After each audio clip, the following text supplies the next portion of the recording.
when was the first sign for you at the just the amount of corruption in on the medical side of things?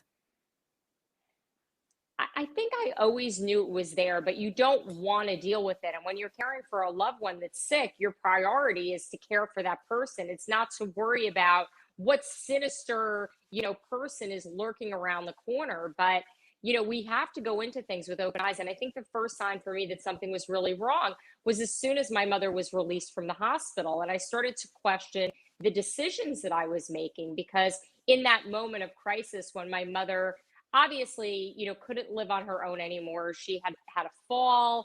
I was hoping that she might go back to living independently, as we all want to think that that's going to what it's going to be. And that person's going to turn the corner. I had to face the reality that most likely she was going to need a level of care beyond what I had been providing before. And the social worker at the hospital was very informed and very opinionated on what I should do. And you trust the professionals and you make decisions and you think that other people might know more than you do, even sometimes when your gut is telling you that something's seriously wrong. And if there's one thing that I've learned over my entire lifetime that I tell my girls and I tell my friends and I tell everybody that I can is trust your gut. When you know something's wrong, it probably is. And if I had trusted my gut at that point, I might have made different decisions, but I trusted the professionals. And very quickly, I started to realize that this is a really integrated system of people that work together that are all making money. And at the end of the day, it ends up being more of a business venture than it is caring about the elderly.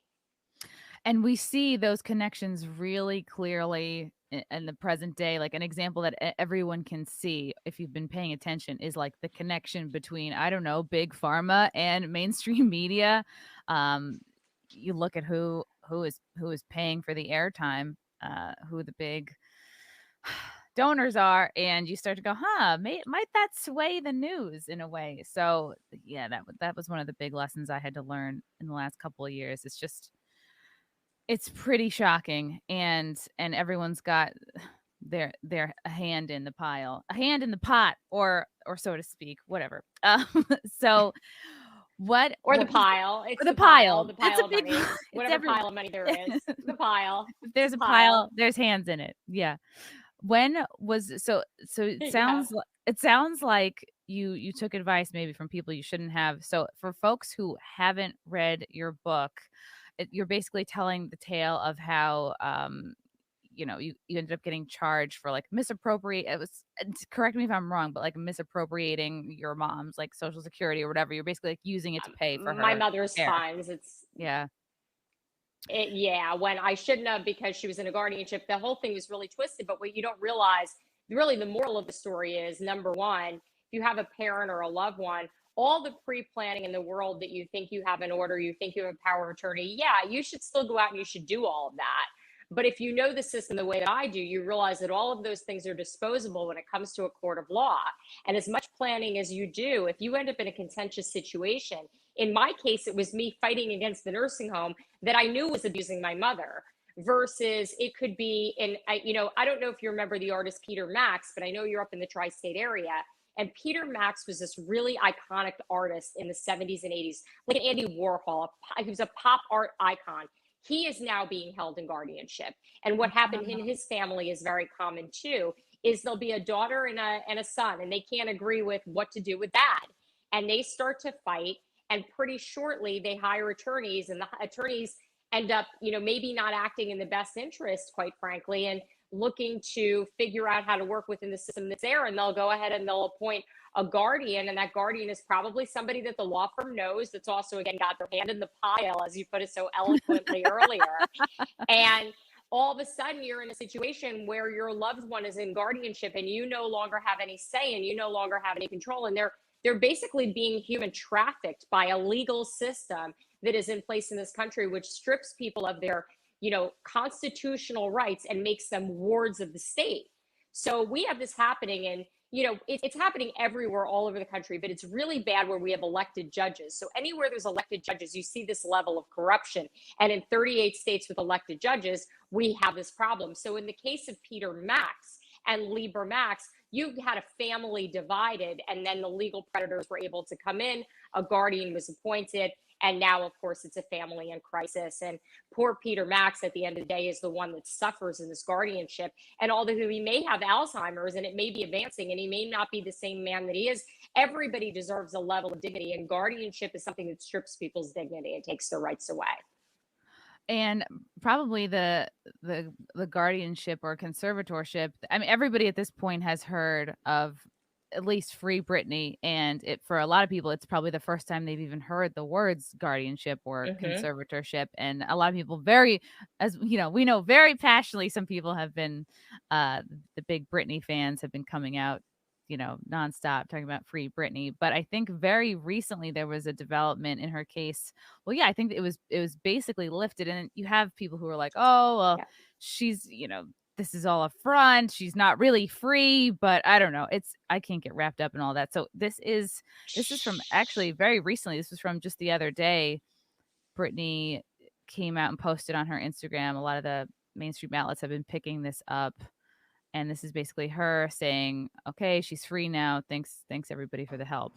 Okay, so I'm here today to answer all of your guys' questions. And the first main question that you guys have been asking me is, what am I going to do now that the conservatorship's over with?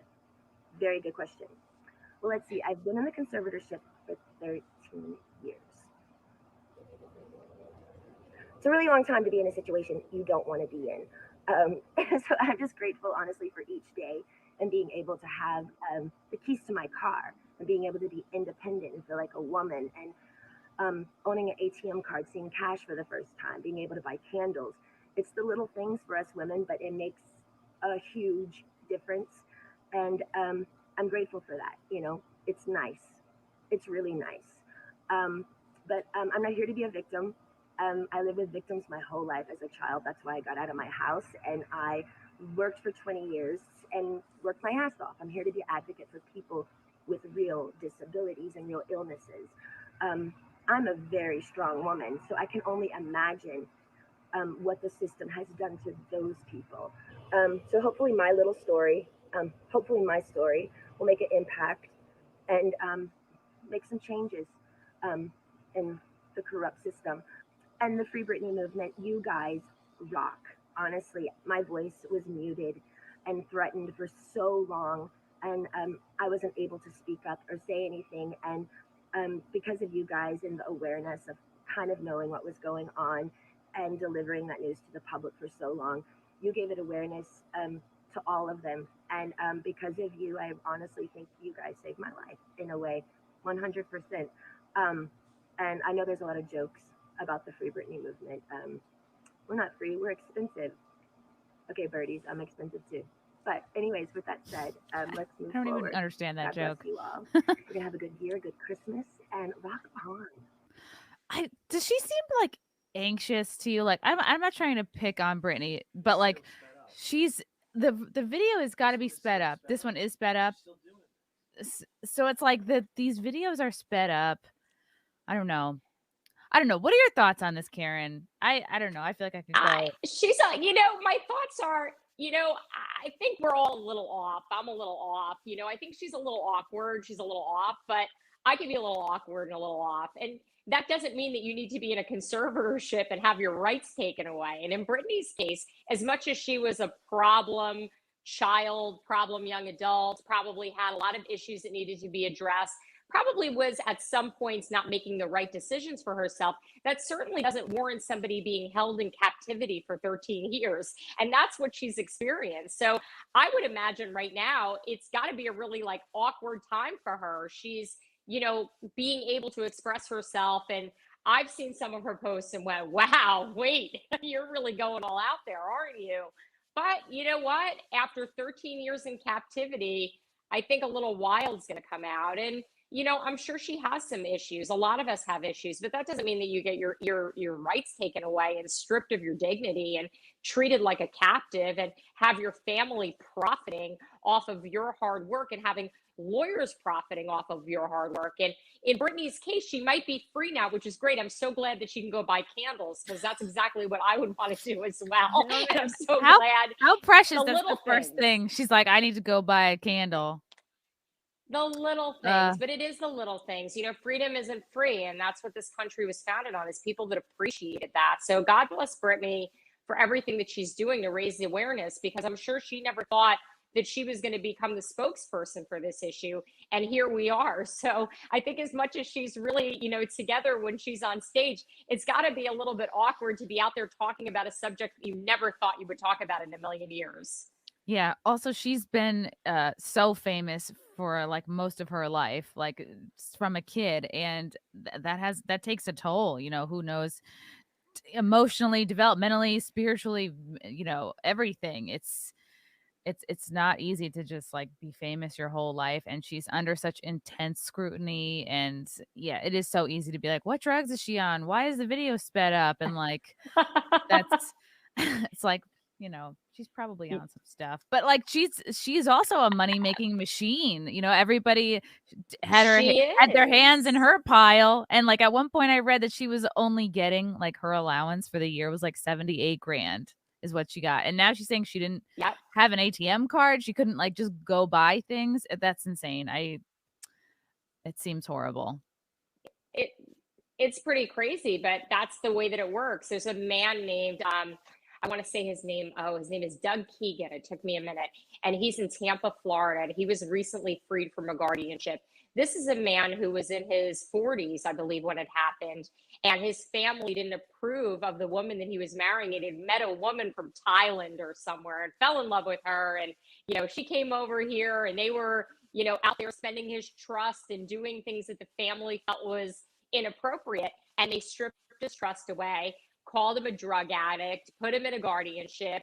His relationship fell apart. They isolated Wow. him, and he was living in a hotel. He was living in a hotel and riding a Yes. bicycle.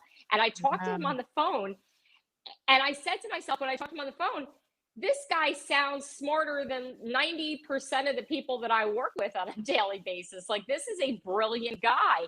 How did this happen to him? And yeah, did he make some mistakes? Did he have a little bit of a drinking issue at some point? Absolutely, no question. And he owns that. Again, how do you strip somebody's rights and take away their freedoms, and they're living in a hotel, and he was only allowed to go to certain stores? So he could go to the Dollar Tree, he could go to Winn-Dixie. He had a restricted like debit card, and those were only the Wow. places that he could go. His entire life was taken away Wow. from him. This is a guy who was 40 something years old with a job and a trust, and he met this beautiful woman and thought, okay, I'm going to fall in love with her, and we're going to run off into the sunset. And the family said, no way, no how. And Huh. the system took advantage of him and placed him in a guardianship. And he fought tooth and nail. And I am so proud when I see people like this who take, they don't take the victim stance. And one of the things Britney said was, I grew up in a household of victims, and I don't want to be the victim. Doug also did not want to be the victim. Doug was like, how do I get out of this? And very quickly realized there is no way out of guardianship. There are very few people that ever get out. But you know what? He stood by his guns. He did all of his own legal work. He Wow. represented himself pro bono. Again, I told you, I talked to him and I was like, this guy's brilliant. Like, this is How do unreal. you Like, do how does this Yeah. happen?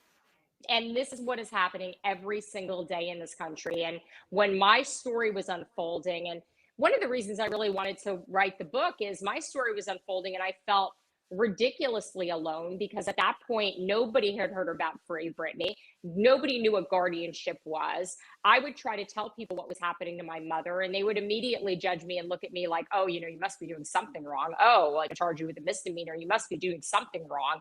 And you get into this point, like Britney said, where it's very hard to talk about. It took me a long time before I was able to come to terms with all of it. And when I finally did, I was like, I need to put this out there. I want to tell my story for my mother, for what she went through, and for all of the families and all of the people that are in situations that you don't think it's relatable. When you hear somebody else's story and you get to know them intimately and you know why something happened, it makes that person, more relatable to you, but you also walk away with something. And I've always been a really big fan of reading biographies and reading life stories. So that was why the book was so important to me, was to go out there and share the story of what happened to my family and share the story of what happened to my mom. And of course, there's a political angle because I've been in politics for a while and that's who I am. So certainly in my case, the politics was used against me. But at the root of all of this, I was just a daughter who is trying to take care of her mom, something that most people can relate to.